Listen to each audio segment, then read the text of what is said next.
নমস্কার বন্ধুরা, আশা করি আপনি সবাই ভালো আছেন, সুস্থ আছেন।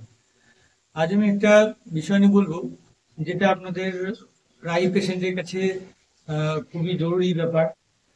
যারা আছেন আমাদের কাছে সবসময় বলেন যে ডাক্তার, ওয়েট কি করে কমাবো, ওয়েট মাপছেন এবং বলছে ওয়েট কিভাবে কমাতে হবে।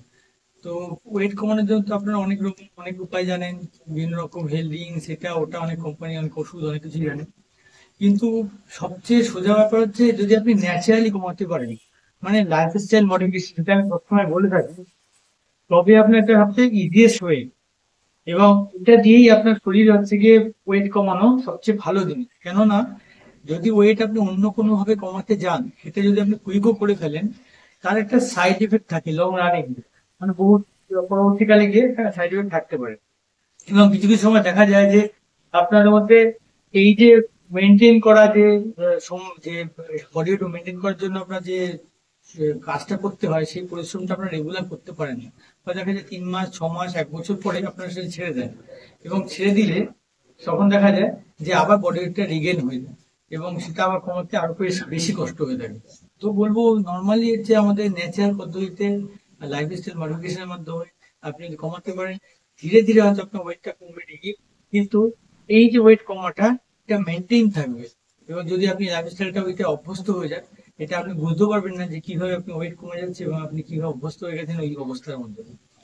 তো এরকমই কিছু 12টা পিলার বলবো বা 12টা নিয়ম বলবো, যে নিয়ম আপনি প্রত্যেক দিন আপনার লাইফস্টাইলের মধ্যে মেনটেন করে থাকেন, তাহলে আপনার ওয়েট অবশ্যই কমবে, অ্যাজ ওয়েল অ্যাজ আপনি একটা হেলদি ওয়েট মেনটেন করতে পারবেন।